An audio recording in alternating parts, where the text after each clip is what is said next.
Congratulations ìròyìn ayọ̀ lélẹ́yìí ọmọ Yorùbá káàkiri àgbáláyé.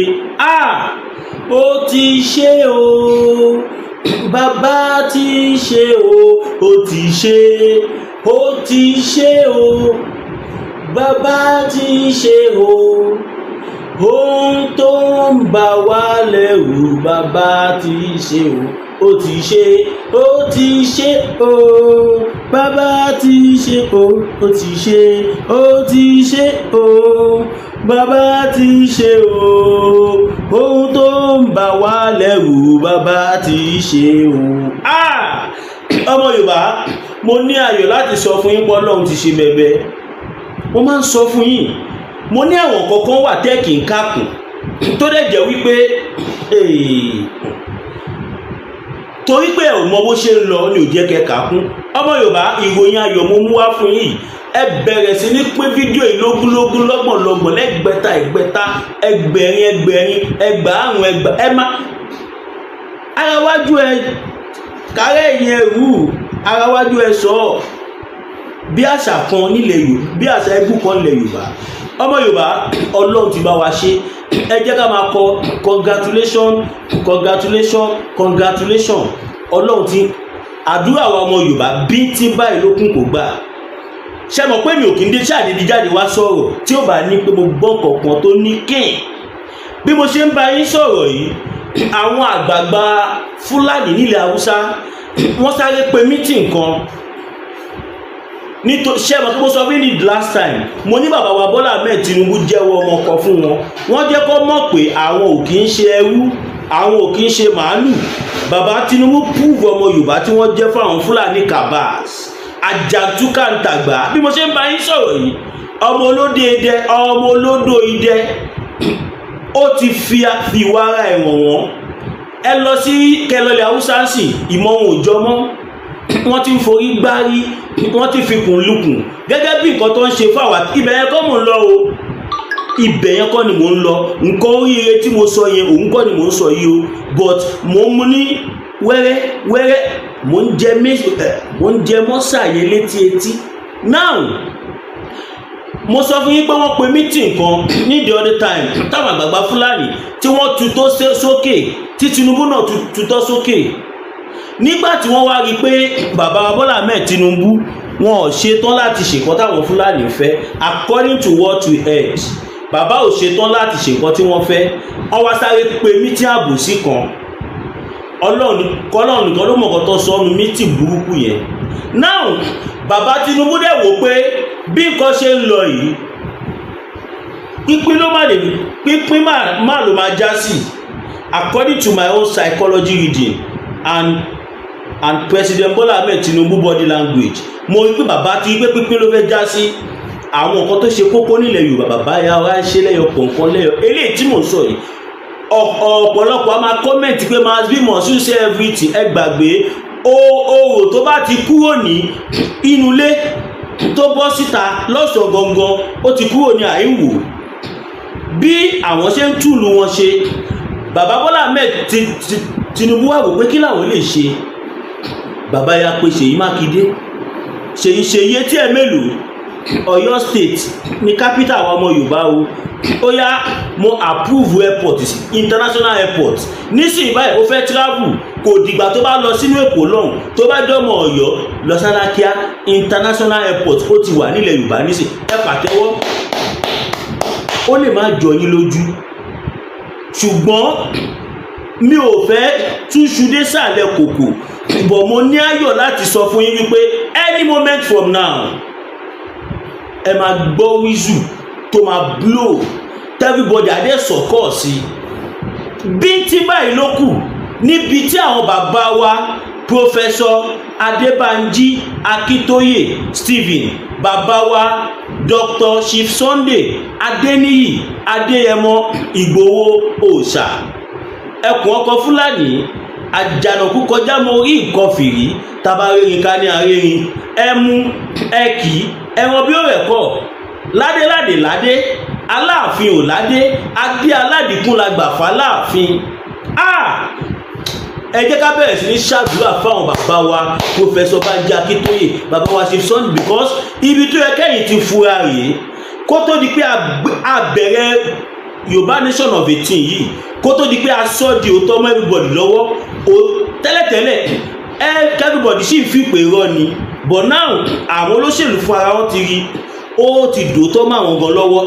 Wọ́n ti wá padà confam nísìnyí pé òótọ́ nìkan tá gbé dání, wọn ò ní choice ju pé kọ́ fọ́lù nǹkan tá bá fẹ́ lọ. Mo máa ń sọ fún yín, mo ní gbogbo àwọn gómìnà wa tó wà lórí oyè báyìí wọ́n ṣe ti Yorùbá, but wọ́n gbọ́dọ̀ máa lo diplomacy. Now bàbá wa Bọ́lá Ahmed Tinubu kò kí ń ṣe Ọ̀yọ́ nìkan la fẹ́ jẹ́ kí airport yẹn wà, gẹ́gẹ́ bí nǹkan tí gbogbo wa mọ̀ regional la pè each state kò tí pọ̀ jù tá bá ní airport ẹyọ kọ̀ọ̀kan ní gbogbo state, international airport ó possible, we can do it.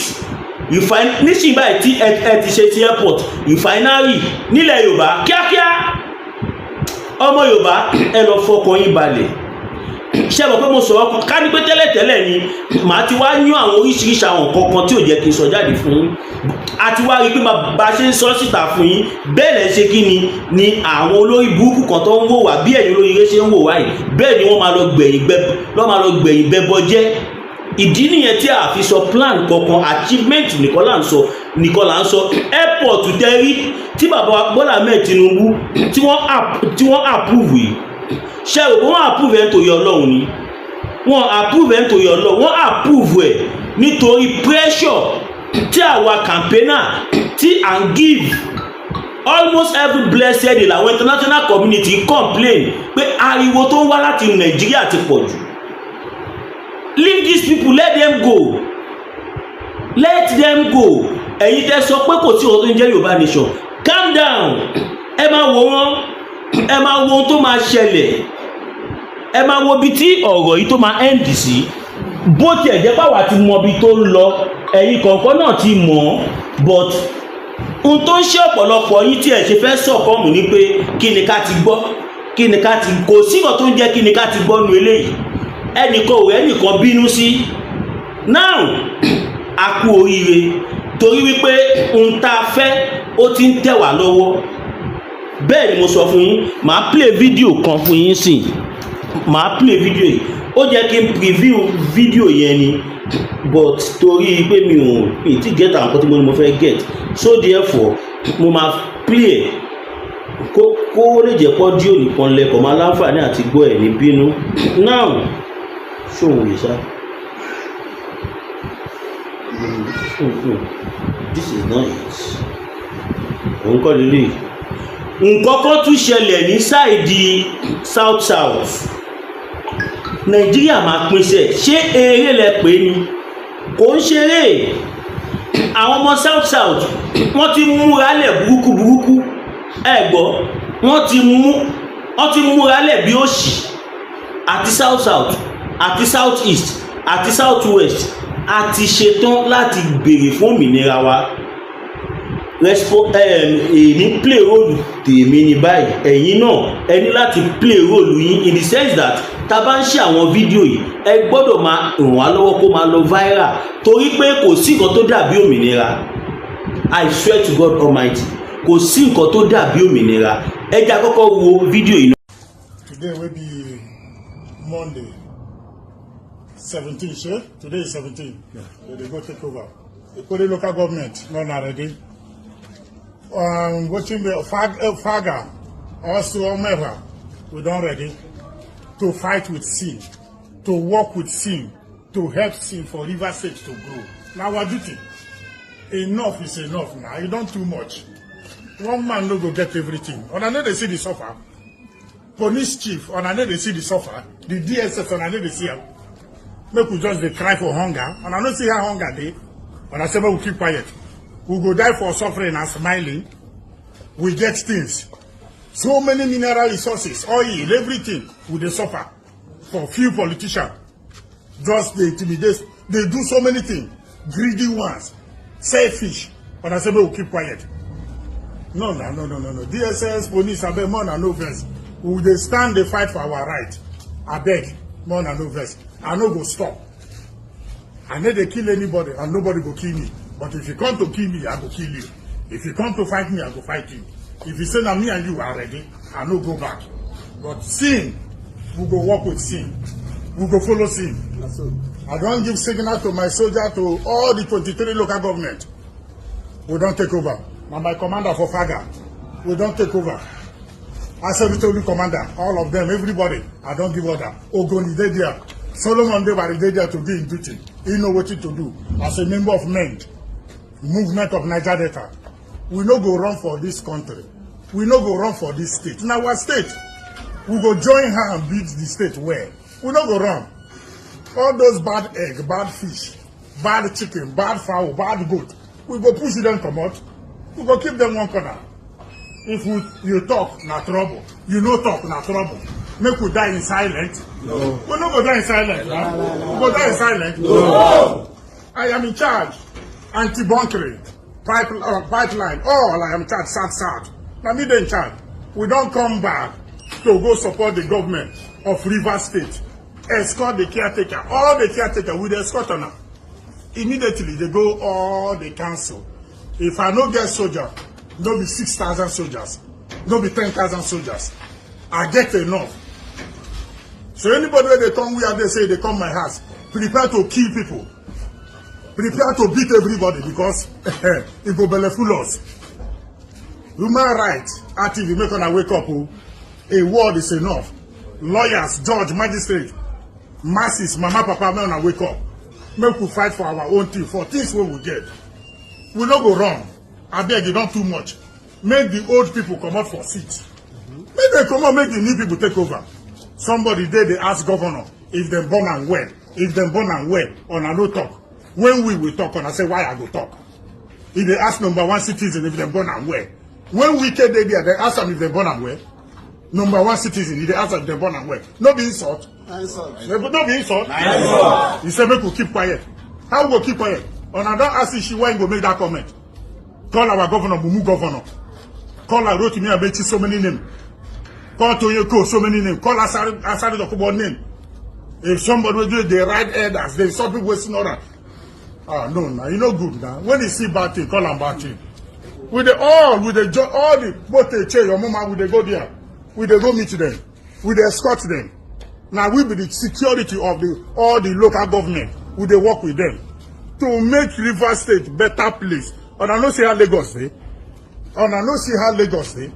To make Rivers State better place. Now my duty. Because if we scatter Rivers State, where I won't run to. If we destroy the country, where we won't run to. Where we they run to. So we go fight to make sure say Rivers State they wait in peace. We go fight against crime. We go fight against anything trouble, robbery, kidnapping, stealing. We go fight against them. We don't need them. We don't need robbery in this state. We don't need kidnapping. We don't need raping. We need peace in Rivers State. We need peace. The police will go support the former people, not bad police. Any police or any military, any force will support them, not bad people. You don't go see good to call them bad. If they support the bad government because they chop from them, because they eat from wicked before, you won't support them. What do they do there, right? You don't come out for power. You still want to control who they power. Now so? No be so. But now so? No be so. You no go happen again. We no go green. We no go there for river. Soap they enter our eye. We no go there for ocean. Soap they enter our eye. They will not be foolishness. Now foolishness. We no go green again. We no go green. Thank you so much. God bless all of you. Thank you.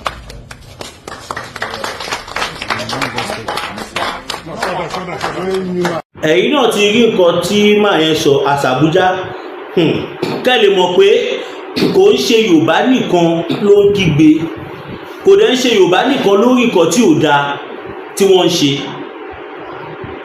Gbogbo ẹ̀yà tó wà Nàìjíríà yàtọ̀ sáwọn Fúlàní ni ìyà burúkú ń jẹ. Ṣèbẹ́ gbọ́kọ̀ tí General Sàbújá sọ mi ò mọ̀ rí ọ̀tá Sàbújá jẹ, but tẹ́mi gbọ́ tó sọ lẹ́nu yẹn ẹ sọ fún mi ṣé kò right. Kọ́mẹlẹ́wọ̀n máa jẹ gungun, kọ́mọ aládé máa gbégbé ayé ẹrú nílẹ̀ bàbá wa tí ò ń ṣe pé bóyá lọ sílẹ̀ bàbá ẹlòmíì. Ṣe rí pé ẹ̀kọ́ tí ń fojú múmu wọn àwọn guys tẹ̀lé ń wò yìí tí wọ́n bá tú síta kí àwọn àṣàbùjá tó bá tú síta n tá à ń wí kọ́ làwọn máa wí. Àwa ò support violence. Báwọn ṣe ní south east ó yàtọ̀ south west làwa. South west ọmọlúàbí làwa, pẹ̀lẹ́ kùtù làwa fi máa ń pa ìmúkùrù tó bá bá sórí kinní kan. Ọgbọ́n ní àwa fi ń ṣe, torí pa wá ń fọgbọ́n ṣe yẹn. Ẹ má máa rí wa bí múgù, ẹ má máa rí wa bí múgù. Kò sẹ́ni kan ṣoṣo ní Nàìjíríà lè ní tó lè sọ̀rọ̀ tó dá nípa Nàìjíríà, tó jẹ́ ẹni tó ń ṣiṣẹ́ clean job, tó jẹ́ ẹni tó ń ṣiṣẹ́ clean job. Mi ìsọ̀rọ̀ ẹni tó ń jẹ sàárà, tó ń ṣe dirty job. Clean job tó yẹ pé iṣẹ́ owó ẹ̀ ló ń jẹ, tó lè sọ fún mi pé Nàìjíríà favour òun. Wọ́n wá sọ àwọn ọmọ Yorùbá di ẹranko, wọ́n pa wá bó ṣe wù wọ́n. Àwọn àgbààgbà Hausa from one meeting to another ni, from one meeting to another. Every day lọ plan fáwọn ọmọ Yorùbá. Àwa dẹ̀ lajúlẹ̀ a dẹ̀ ń wò, à ń lajúlẹ̀ a dẹ̀ ń wò. A ti ẹ̀ dúpẹ́ torí pé ohun tó máa tú gbogbo wa ká, Ọlọ́run á tó jẹ́ kó ṣẹlẹ̀, àwọn alálẹ̀ á jẹ́ kó ṣẹlẹ̀. Ìjà kọ́ tí bá ní ohun tó máa tú wa ká, gbogbo wa lè jókòó sí rántí bóyá bye bye. Self determination ló jẹ́ bẹ́ẹ̀. Ọmọ Yorùbá lówelówe là ń lùlù àgídìgbò, ọlọ́gbọ́n ní jo ọ̀mọ̀ràn ní mọ̀. Ẹ jẹ́ ká lọ múra sílẹ̀. Ẹ gbọ́, ẹ jẹ́ ká lọ múra sílẹ̀. Once again mo kí wa kú oríire. Oríire ńlá ni, torí pé bó ṣe approve international airport Ìbàdàn yẹn kò dùn mọ́ àwọn Fúlàní nínú. On a normal ground ó jẹ́ kí gbogbo state ní airport. Tí bá fẹ́ travel out kò dìgbà tí bá ẹ̀ṣẹ̀ kúrò láti Òṣogbo tí mo wá sẹ́kù. Tí bá fẹ́ travel out kò dìgbà tí bá kúrò láti Kwara kí n tó wá sẹ́kù wá travel out, kò make any sense. Ẹ lọ sí USA, kẹ lọ sí Canada, international airport wà everywhere bẹ́ẹ̀. Bó tẹ̀ jẹ́ pé mi ìdè bẹ́ẹ̀ rí, à ń gbọ́ pó wà káàkiri bẹ́ẹ̀. Bàbá wa Bọ́lá Ahmed Tinubu a bẹ̀ yín nítorí Ọlọ́run, agbára sì wà lọ́wọ́ yín báyìí. Torí àwọn olórí burúkú yìí àmọ́ ara tí wọ́n lè dá anytime. Ẹ tètè pín wa peacefully so that a lè wà nínú ìtàn ilẹ̀ Yorùbá pé bàbá wa Bọ́lá Ahmed Tinubu ni wọ́n fa òmìnira lé wa lọ́wọ́ o. Because tẹ́ bá ní ká máa lọ wàláì àkàpọ́nlé tẹ́ máa gbà ò lè tán, tí tẹ́ máa gbà lẹ̀ Yorùbá kò lè tán táyà fi parí. Pẹ̀lú bó ṣe jẹ́ pé Lord Lugard ló fagídí so wá pọ̀ tí ò pè wá yìí, a sì ń sọ̀rọ̀ Lord Lugard. Ká má wá sọ pé tẹ̀yìn bá pín wa. Ẹ wo meeting tí àwọn Haúsá ń pè, táwọn Fúlàní olórí burúkú pé káàkiri, a ò mọ tán plan. But ọmọ Yorùbá ẹja lọ múra sílẹ̀, ẹ lọ dira, ẹ lọ dira, ẹ lọ dira. We don't know what they are planning. Kí la mọ̀ tán plan? Ṣẹgbẹ́dẹ Fúlàní ni? Ṣé mi gbọ́ ni? Kí la mọ̀ tán sọ ní meeting yẹn? Ìdí nìyẹn tí a fi gbọ́dọ̀ múra sílẹ̀. Yorùbá nation no going back. Ẹ ká dọ̀dọ̀ bàbá wa Máyégún. ògbénu omi rírà ń tẹja ògbólógbé gúngún ní dún tàbàntàbà nínú aṣọ ògbólógbò oníṣègùn ìbílẹ̀ kan bẹ nílẹ̀ Yorùbá tọmọ tìfún tẹ̀dọ̀ ewé àti olóyè Máyégún adífá bí ẹni wẹjú aníkúlápó agbọ́sẹsẹ fámọlé agbẹ́ǹkùlé mọye olùtọ́wù ogun àìrọ́mọbí ni tiẹ̀ ni ogun àìrálàánú ló ń bá ayé rẹ̀ wọ̀dì mú àrùn ọjọ́ pípẹ́ ló ń bá ọwọ́ jàǹkadì káṣiṣẹ́ bí erin jẹ̀jẹ̀ ìlérí ogun àmúbọ̀ ọkọ àmúbọ̀ aya ni tiẹ̀ ni tàbí ogun afinisẹ̀sìn níwájú olóore èyíkéyìí ogun tàbí àìsàn tó máa ń bá ayé rẹ̀ jà tètè máa bọ̀ wá sọ́dọ̀ olóyè Máyégún adífábí ẹni wẹjú abólórí bẹ̀rí abániyẹ̀ràwọ̀ ẹni wò aníkúlápó àgbàlagbà ọ̀jìmì tó mọ orúkọ tí wọ́n ń pe àwọn ìyá mi àgbà fún àyẹ̀wò tàbí ìmọ̀ràn ẹ pè sórí nọ́mbà yìí 08023940939 08023940939 báṣẹ́ bá mú mi àjò dànù bí gèrè bá mú mi àjò dànù tilé tọ̀nà la fi ń jolóńgìní tètè máa bọ̀ wá sọ́dọ̀ olóyè Máyégún adífábí ẹni wẹjú kógun ayé rẹ̀ ó dà fíẹ́yìn. Ẹ káàbọ̀ padà ẹ̀yin ènìyàn wa. Now ẹ jẹ́ ká lọ dira dùgbẹ̀dùgbẹ̀ tó mí lókè yìí tó bá já atabo nílé atabo lóde torí àwọn Fúlàní tẹ̀ ń rí ó máa ṣe ó ń dùn mí pé ẹ ò rí báwa ṣe ń rí bóyá ẹ̀dẹ̀ ń rí ẹ̀dẹ̀ ń wò pé wẹ́ ń tó máa ṣẹlẹ̀ kó ṣẹlẹ̀ ṣe rí àkí ń lọ́ba ká lójú àkí ń ní ọba ká tú lójú ìkànnì yẹn máa fọwọ́ mú bẹ̀ a lè jọ ọmọ aládé ká máa wá ẹrú táwọn Fúlàní bá sọ pé ó rí àwọn burú ẹ jẹ́ ká bá wọn káàmù ẹ gbọ́ gbogbo nǹkan kọ́ níjà tó bá sọ pé kò sí báwọn ò ṣe jẹ́ ẹ jẹ́ káwa fi wọ́n lẹ̀ káwa máa bá tiwa lọ bí wọ́n ṣe wá wò pé àwọn jẹ́ yẹn kí wọ́n prove ẹ̀ fá. bitter tea ẹkùn tí ń wọ̀yá ẹ̀jà pẹ̀lú àwọn kíndìnrín tó ní stone nínú ìyẹn kidney stone yóò mẹ́ẹ̀tì ẹ̀ tẹ́sí yádànù nínú àgọ́ ara yín òun kan náà ló ṣiṣẹ́ fún liver ìyẹn àìsàn jẹ̀dọ̀jẹ̀dọ̀ a sì tún máa ṣiṣẹ́ fún ààtì ìyẹn ìṣòro àìlèmí sókè sódò dáadáa láàólà bitter tea ló tún ṣiṣẹ́ fún ìfúnpá gíga ìyẹn high blood pressure bákan náà gbogbo ẹ̀yin tẹ́ ẹ bá ní ìṣòro ìsétọ̀ tí a mọ̀ sí prostate cancer gbogbo àwọn àìsàn tá a là kalẹ̀ yìí pátápátá òun ni láàólà abá bitter tea yóò bá wà yá àjà ìṣòro ara ríro ńkọ́ láàólà bitter tea òun ni kẹ́ ẹ gbẹlura láti wá rí egbòogi láàólà bitter tea rà àbí tẹ́ ẹ bá fẹ́ mọ ibi tí wọ́n tẹ̀dó sí ẹ mẹ́sẹ̀gì wọn lórí àwọn WhatsApp numbers yìí +44742452737 àbí àwọn Nigeria numbers yìí 08033194355 tàbí 08026265000 kò bára rí ẹ̀rí inú ẹ̀jẹ̀ ti kàn jẹ̀gbọ̀n lọ́wọ́ láàólà bitter tea gbẹlura kò rí yàtọ̀ bẹ̀. kó máa bàyà láì tó fi ń jà láláì dẹ́kun tán dá ẹlẹ́kun tó gbọ́ ó ní pé orúkọ ìpìlẹ̀ yín ti jọ yàtọ̀ tí mi bá pàdé àbúrò mi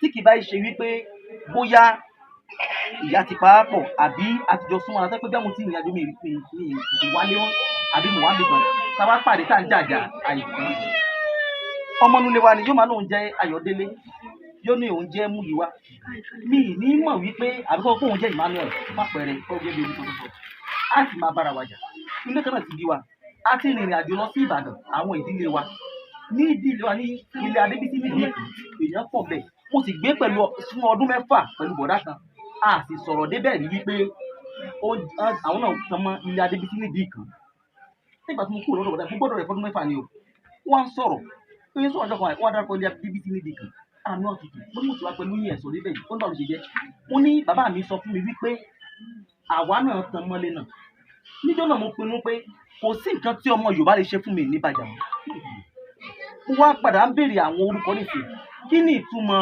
Muftau ọ̀pọ̀lọpọ̀ orúkọ òkèèrè wà tẹ̀yìn ya wá ń sọ ọmọ tínú yín dùn ṣùgbọ́n ẹ̀ mọ̀ túmọ̀ rẹ̀ Muftau tó má sọ fún Muftau fún yín nígbà táwọn èèyàn béèrè béèrè àwọn bàbá tán gbé ẹ̀sìn fún wọn béèrè béèrè ẹ kàn gba ẹ̀sìn ẹ gba orúkọ àwọn ọmọ ti dé lónìí afẹ́ béèrè ìbéèrè òbí wa a ti rí i pé nǹkan tó sọ lórí yín kò ṣeé yí padà mọ́ ṣùgbọ́n ti wá rọrùn láti yí ẹ má jẹ́ ká ba òwò ọ̀la wa jẹ́ mọ́ àwọn ọmọ ìyá méjì ti di ọ̀tá nítorí ẹ̀sìn wọ́n ti ń para wọn nítorí ẹ̀sìn kìrìsìtẹ́nì ò fẹ́ fẹ́ mùsùlùmí mọ́ mùsùlùmí ò fẹ́ fẹ́ kìrìsìtẹ́nì mọ́ tá a bá wí tán ẹ sọ pé ẹ rí Ọlọ́run ẹ rí nǹkan kan o gbogbo ẹnikẹ́ni tí ọmọ nìyẹn wá ti sọnù kò sí nǹkan tó ń jẹ́ ẹ̀sìn tẹ́lẹ̀tẹ́lẹ̀ àti kìrìsìtẹ́nì àti mùsùlùmí wípé ànábì kan ti ṣe kíní kan irọ́ ló ń bẹ́ẹ̀ bẹ́ẹ̀ tó bá ní ànábì kan Ábúráhámù tán pè ní Ibrahim òun ni ó ṣe ìpìlẹ̀ àwọn ní ìpìlẹ̀ kìrìsìtẹ́nì àti mùsùlùmí òun ló fẹ́ ìyàwó kan tí tó fi ọmọ ọ̀dọ̀ ọmọ ìyàwó òun náà kọ́ Kaaba ọmọ ìyálé tó jọmọ Sẹ́rà òun náà kọ́ Jerusalem ṣẹ́rípọ̀ mọ̀ bákan nìyẹn àwọn àáfàá bíbáyé àti pásọ bíbáyé sì ń ya wèrè nítorí àwọn ọmọ ìyá kan wọ́n ti fi orúkọ dàwárú tí mùsùlùmí bá fẹ́ fẹ́ kìrìsìtẹ́nì á ní tó àwọn fóònù yí orúkọ rẹ padà à ní fi ọ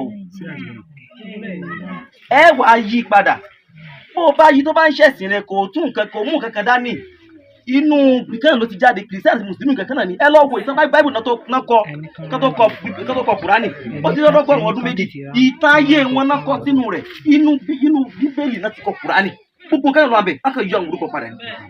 tẹ bá rí máa parí nìsín kájú tó tọrọ tẹ́ bá rí Emmanuel wọ́n á rí nínú ti mùsùlùmí náà tẹ́ bá rí Isiaka Isaac Isiaka Abrahamu Ibrahim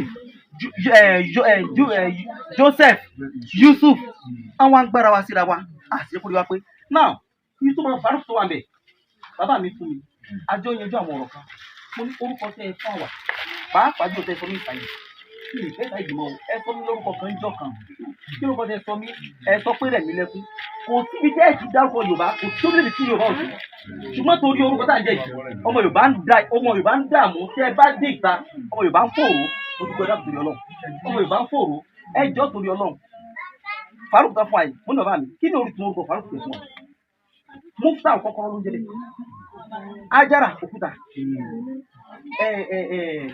Mistura àti kí ló fi mọ nǹkan wọ́n sọ ọ́ lọ́mọ orúkọ dáadáa rí pé ègún ti dé ni ọmọ Yorùbá ọmọ aládé ń dààmú gbogbo òdílé Yorùbá ọmọ aládé ni wá ọ̀rẹ́ tó fẹ́ sòótọ́ mọ́ tí kìí máa fẹ́ sòótọ́ yóò máa bẹ̀rù mùsùlùmí tí mùsùlùmí máa fẹ́ sọ̀rọ̀ yóò máa bẹ̀rù kìrìsìtẹ́nì ẹ wá ń pín wa mọ́wọ́ ẹ jẹ́ ká múra lọ́mọ ìyá Emmanuel tefanisi wọ́n wà túmọ̀ kí ni túmọ̀ Emmanuel mo ti béèrè túmọ̀ Farouk bá bá ń sọ wọn ní ìtumọ̀ kan sọ wọn ní àfa kan ti jẹ́ bẹ́ẹ̀ rí ẹ tó jẹ́ bẹ́ẹ̀ ìran tó jẹ́ bẹ́ẹ̀ rí ẹ mọ̀ nítorí sọ ni gbogbo ìran pátá ló ń bọ òòṣà bí sí yìí wọn kó mbẹ táwọn pé wọ́n ń bọ òòṣà wọ́n ń sin ojú bọba wọ́n ń sin àwọn tọ́tọ̀ ẹsẹ̀ wọn wá sáyé mo ti gbọ́ yìí sà àti Jerusalem ni o àti kíní kan ni o ìjẹ́ kan náà ni now Emmanuel ìtumọ̀ Emmanuel ni pé ẹni tó ń sin Ọlọ́run.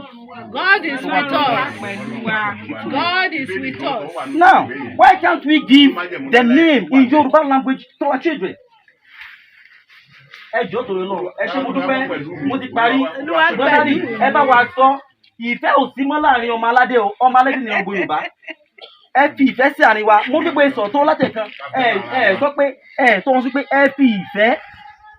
Àwọn Yorùbá ò ní ti ara wọn mọ́ o ibi tá a ti rí àtẹ́jọ́ ń jẹ àmàlà àtẹ́jọ́ ń para alájọ́ kíyà ya bílíkì lójoojúmọ́ wọn ò ní ti ara wọn o gbogbo pé tí wàá sì ti nífẹ̀ẹ́ kò lè bọ́ọ̀lù pàdé pẹ̀lú sùúrù tọ́ ojú ẹ̀ lọ ẹ ṣàlùkọ́.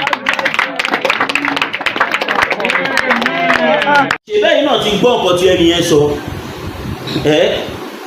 ẹ̀sìn wọ́n kàn fi ẹ̀sìn tu wá jẹ bígbà téèyàn bá ń tu nígbà tí ọba ń tu iṣu jẹ ni ìdí nìyẹn tá a gbọ́dọ̀ dára wa ọ̀tọ̀ lẹ̀sìn ọ̀tọ̀ ní àṣà ọ̀tọ̀ ní ìlú èèyàn they are different things nǹkan ọ̀tọ̀ọ̀tọ̀ ní gbogbo ẹ̀ gbogbo wa la arábìnrin tí wọ́n mú ní Katsina tí wọ́n ló ń bọ̀ ní Ọ̀yọ́ state agbọ́pọ̀ ń bọ̀ ní pọ́nú Ọ̀yọ́ state ló ń bọ̀ tó wọ ìjáàbù tí wọ́n dẹ̀ bá thousands of ọ̀kọ̀tà àbọ̀n lọ́ba lábẹ́ tó gbé sábẹ́ jẹ̀lì bàbá nínú ìyàwó àwọn Boko Haram yẹn ni ẹ sọ fún mi ẹ̀sìn dá Islam and Christianity is the way of life fún ẹni tó bá ń ṣe nílànà tí wọ́n fi gbé kalẹ̀ but ọ̀pọ̀lọpọ̀ àwọn tí wọ́n ń pariwo ẹ̀sìn ọ̀pọ̀lọpọ̀ wọn àdàlú ni wọ́n ọ̀pọ̀lọpọ̀ wọn oníbàjẹ́ ni wọ́n Christianity and Islam kò ń ṣe báwọn tó ní ṣe ń ṣe kò ń ṣe òun làwa ṣe ń ṣe yìí táwa torí ẹ̀ tá à ń para wa tá à ń ṣe oríṣiríṣi nǹkan sọ fún mi nínú Bible àti Quran verse wo ni wákàtí máa yìnbọn fún ẹ tí ò ní wọlé ẹ má máa jẹ́ àmà tọ́ra wa I'm not a religion fanatics but mo ń sọ eléyìí torí religion náà nípa tó tóbi tó ń kó nínú kan tó ń bàjẹ́ yìí ẹ̀sìn ìjà ẹ̀sìn ó wà nínú kan tó ń dá wàhálà lẹ́nu Nàìjíríà báyìí tí ó bá sí tẹ̀sìn ni gbogbo àwọn brothers wa tí wọ́n wà lọ́yìn ṣé wọ́n á gbà wọn Fúlàní ní ayé wọn ò ní gbà wọn láyè ẹ̀sìn ni wọ́n fi tù wọ́n jẹ wọ́n wá ń gé wọn jẹ wọ́n ń fàtẹ́gùn sí wọn ń gbé wọn jẹ wọ́n ń fàtẹ́gùn sí wọn gbogbo wa la gbọ́ nǹkan tí Chief Imam sọ pé látìgbà tí Sẹ́ríkì Sàlíù tó ti wọ Ìlọrin